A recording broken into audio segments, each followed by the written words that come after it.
জীবনের মাঝে মাঝে এমন সংকট আসে, সেখান থেকে বের হওয়া খুব কঠিন মনে হয়। এই পরিস্থিতিতে সংকট দূর করতে সাহায্য করেন স্বয়ং রাম ভক্ত হনুমান।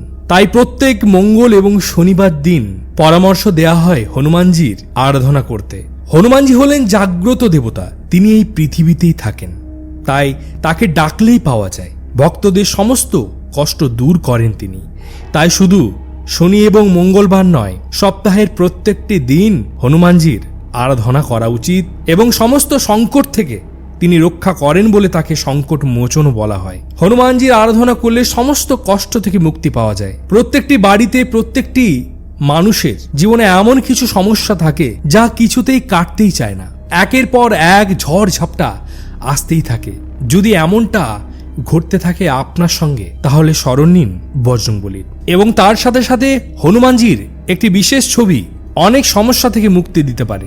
জ্যোতিষশাস্ত্র মতে হনুমানজির পঞ্চমুখী রূপের ছবি রাখলে পরিবারের সকল সমস্যা দূর হয়। অনেকে মনে করেন বাড়িতে পঞ্চমুখী হনুমানজির ছবি রাখা ঠিক না। বিশেষজ্ঞরা মনে করছেন এতে কোনো ভুলও নেই, বরং গৃহস্থের কল্যাণের জন্য ঘরে রাখা দরকার পঞ্চমুখী হনুমানজির ছবি। পঞ্চমুখী হনুমানজির 5টি মুখের ভিন্ন ভিন্ন গুরুত্বও রয়েছে। পূর্ব দিকে ভগবান হনুমানের বানর মুখটি শত্রুদের ওপর বিজয় প্রদান করেন। পশ্চিম দিকে ঈশ্বরের গরুর মুখ, যা জীবনে বাধা ঝামেলা দূর করে।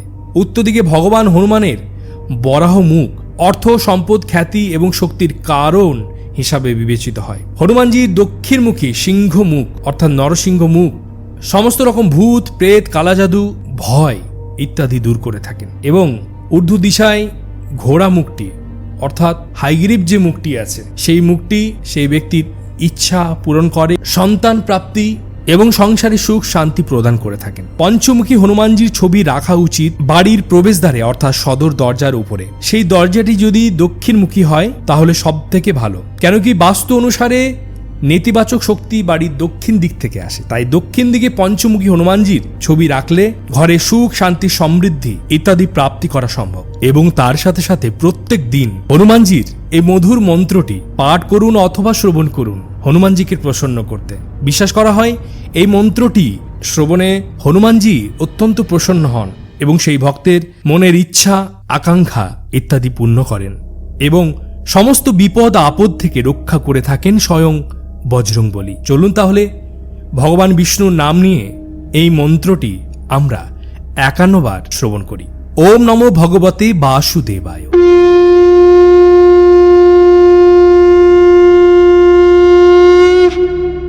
मनोजवं मारुततुल्यवेगं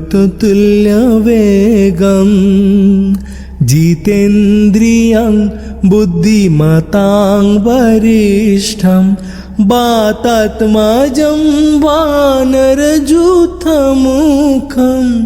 श्रीरामदूतं शरणं पपदे।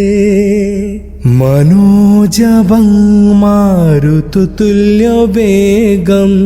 जितेन्द्रियं बुद्धिमतां वरिष्ठं वातात्मजं वानरयूथमुखं श्रीरामदूतं शरणं पपदे। मनोजवं मारुततुल्यवेगं जितेन्द्रियं बुद्धिमतां वरिष्ठं वातात्मजं वानरयूथमुखं श्रीरामदूतं शरणं प्रपद्ये। ॐ मनोजवं मारुततुल्यवेगं जितेन्द्रियं बुद्धिमतां वरिष्ठं वातात्मजं वानरयूथमुखं श्रीरामदूतं शरणं प्रपद्ये। मनोजवं मारुततुल्यवेगं जितेन्द्रियं बुद्धिमतां वरिष्ठं वातात्मजं वानरयूथमुखं श्रीरामदूतं शरणं पपदे मनोजवं मारुततुल्यवेगं जितेन्द्रियं बुद्धिमतां वरिष्ठं वातात्मजं वानरयूथमुखं श्रीरामदूतं शरणं पपदे मनोजवं मारुततुल्यवेगं जितेन्द्रियं बुद्धिमतां वरिष्ठं वातात्मजं वानरयूथमुखं श्रीरामदूतं शरणं प्रपद्ये। ॐ मनोजवं मारुततुल्यवेगं जितेन्द्रियं बुद्धिमतां वरिष्ठं वातात्मजं वानरयूथमुखं श्रीरामदूतं शरणं प्रपद्ये। मनोजवं मारुततुल्यवेगं जितेन्द्रियं बुद्धिमतां वरिष्ठं वातात्मजं वानरयूथमुखं श्रीरामदूतं शरणं पपद्ये। मनोजवं मारुततुल्यवेगं जितेन्द्रियं बुद्धिमतां वरिष्ठं वातात्मजं वानरयूथमुखं श्रीरामदूतं शरणं पपद्ये। मनोजवं मारुततुल्यवेगं जितेन्द्रियं बुद्धिमतां वरिष्ठं वातात्मजं वानरयूथमुखं श्रीरामदूतं शरणं प्रपद्ये। ॐ मनोजवं मारुततुल्यवेगं जितेन्द्रियं बुद्धिमतां वरिष्ठं वातात्मजं वानरयूथमुखं श्रीरामदूतं शरणं प्रपद्ये। मनोजवं मारुततुल्यवेगं जितेन्द्रियं बुद्धिमतां वरिष्ठं वातात्मजं वानरयूथमुखं श्रीरामदूतं शरणं पपद्ये। मनोजवं मारुततुल्यवेगं जितेन्द्रियं बुद्धिमतां वरिष्ठं वातात्मजं वानरयूथमुखं श्रीरामदूतं शरणं पपद्ये। मनोजवं मारुततुल्यवेगं जितेन्द्रियं बुद्धिमतां वरिष्ठं वातात्मजं वानरयूथमुखं श्रीरामदूतं शरणं प्रपद्ये। ॐ मनोजवं मारुततुल्यवेगं जितेन्द्रियं बुद्धिमतां वरिष्ठं वातात्मजं वानरयूथमुखं श्रीरामदूतं शरणं प्रपद्ये। मनोजवं मारुततुल्यवेगं जितेन्द्रियं बुद्धिमतां वरिष्ठं वातात्मजं वानरयूथमुखं श्रीरामदूतं शरणं पपदे मनोजवं मारुततुल्यवेगं जितेन्द्रियं बुद्धिमतां वरिष्ठं वातात्मजं वानरयूथमुखं श्रीरामदूतं शरणं पपदे मनोजवं मारुततुल्यवेगं जितेन्द्रियं बुद्धिमतां वरिष्ठं वातात्मजं वानरयूथमुखं श्रीरामदूतं शरणं प्रपद्ये। ॐ मनोजवं मारुततुल्यवेगं जितेन्द्रियं बुद्धिमतां वरिष्ठं वातात्मजं वानरयूथमुखं श्रीरामदूतं शरणं प्रपद्ये मनोजवं मारुततुल्यवेगं जितेन्द्रियं बुद्धिमतां वरिष्ठं वातात्मजं वानरयूथमुखं श्रीरामदूतं शरणं पपदे मनोजवं मारुततुल्यवेगं जितेन्द्रियं बुद्धिमतां वरिष्ठं वातात्मजं वानरयूथमुखं श्रीरामदूतं शरणं पपदे मनोजवं मारुततुल्यवेगं जितेन्द्रियं बुद्धिमतां वरिष्ठं वातात्मजं वानरयूथमुखं श्रीरामदूतं शरणं प्रपद्ये। ॐ मनोजवं मारुततुल्यवेगं जितेन्द्रियं बुद्धिमतां वरिष्ठं वातात्मजं वानरयूथमुखं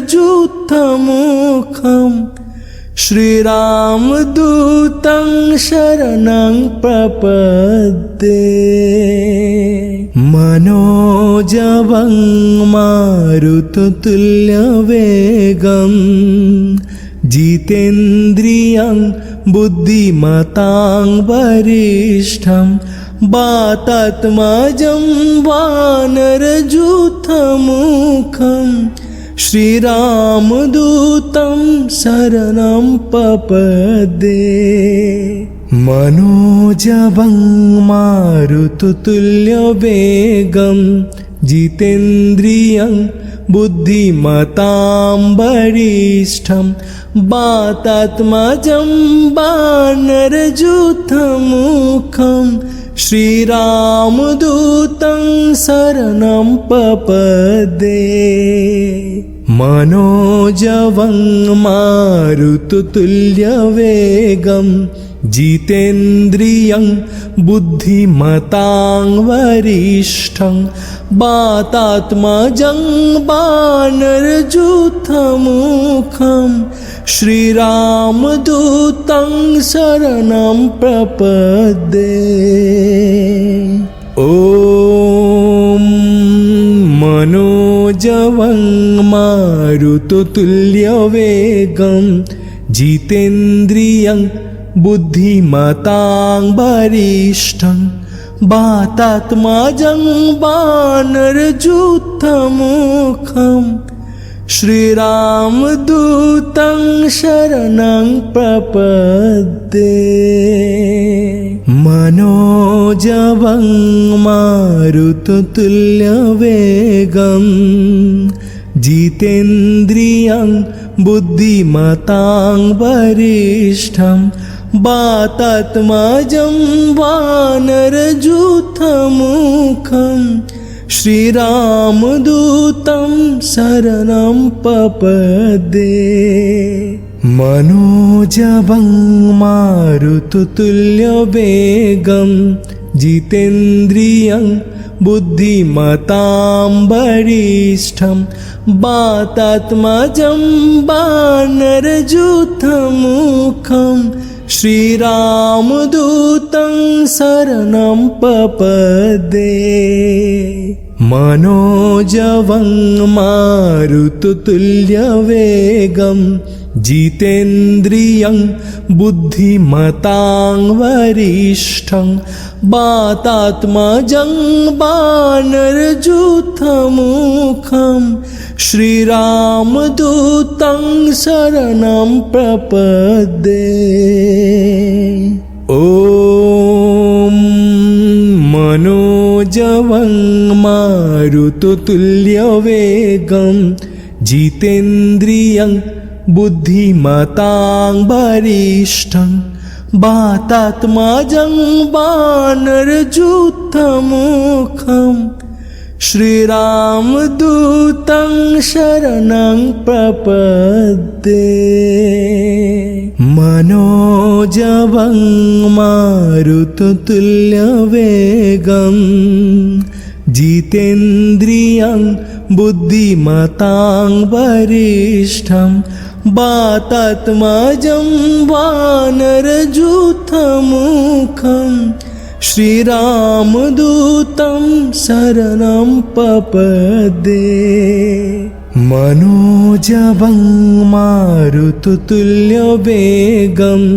जितेन्द्रियं बुद्धिमतां वरिष्ठं वातात्मजं वानरयूथमुखं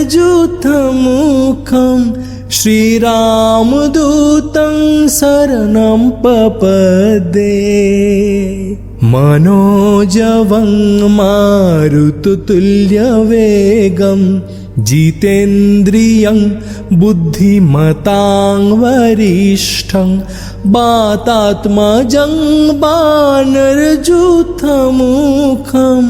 श्रीरामदूतं शरणं प्रपद्ये। ॐ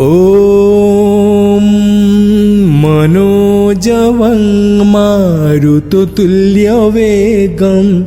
जितेन्द्रियं बुद्धिमतां वरिष्ठं वातात्मजं वानरयूथमुखं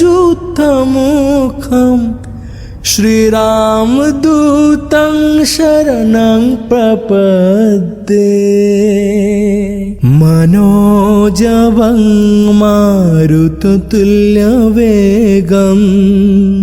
जितेन्द्रियं बुद्धिमतां वरिष्ठं वातात्मजं वानरयूथमुखं श्रीरामदूतं शरणं पपद्ये मनोजवं मारुततुल्यवेगं जितेन्द्रियं बुद्धिमतां वरिष्ठं वातात्मजं वानरयूथमुखं श्रीरामदूतं शरणं पपद्ये मनोजवं मारुततुल्यवेगं जितेन्द्रियं बुद्धिमतां वरिष्ठं वातात्मजं वानरयूथमुखं श्रीरामदूतं शरणं प्रपद्ये ॐ मनोजवं मारुततुल्यवेगं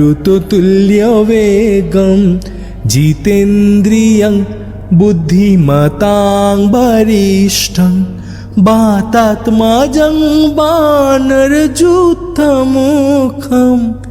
श्रीरामदूतं शरणं प्रपद्ये मनोजवं मारुततुल्यवेगं जितेन्द्रियं बुद्धिमतां वरिष्ठं वातात्मजं वानरयूथमुखं श्रीरामदूतं शरणं प्रपद्ये मनोजवं मारुततुल्यवेगं जितेन्द्रियं बुद्धिमतां वरिष्ठं वातात्मजं वानरयूथमुखं श्रीरामदूतं शरणं प्रपद्ये मनोजवं मारुततुल्यवेगं जितेन्द्रियं बुद्धिमतां वरिष्ठं वातात्मजं वानरयूथमुखं श्रीरामदूतं शरणं प्रपद्ये ॐ मनोजवं मारुततुल्यवेगं जितेन्द्रियं बुद्धिमतां वरिष्ठं वातात्मजं वानरयूथमुखं श्रीरामदूतं शरणं प्रपद्ये मनोजवं मारुततुल्यवेगं जितेन्द्रियं बुद्धिमतां वरिष्ठं वातात्मजं वानरयूथमुखं श्रीरामदूतं शरणं प्रपद्ये मनोजवं मारुततुल्यवेगं जितेन्द्रियं बुद्धिमतां वरिष्ठं वातात्मजं वानरयूथमुखं श्रीरामदूतं शरणं प्रपद्ये मनोजवं मारुततुल्यवेगं जितेन्द्रियं बुद्धिमतां वरिष्ठं वातात्मजं वानरयूथमुखं श्रीरामदूतं शरणं प्रपद्ये ॐ मनोजवं मारुततुल्यवेगं जितेन्द्रियं बुद्धिमतां वरिष्ठं वातात्मजं वानरयूथमुखं श्रीरामदूतं शरणं प्रपद्ये मनोजवं मारुततुल्यवेगं जितेन्द्रियं बुद्धिमतां वरिष्ठं वातात्मजं वानरयूथमुखं श्रीरामदूतं शरणं प्रपद्ये मनोजवं मारुततुल्यवेगं जितेन्द्रियं बुद्धिमतां वरिष्ठं वातात्मजं वानरयूथमुखं श्रीरामदूतं शरणं प्रपद्ये मनोजवं मारुततुल्यवेगं जितेन्द्रियं बुद्धिमतां वरिष्ठं वातात्मजं वानरयूथमुखं श्रीरामदूतं शरणं प्रपद्ये।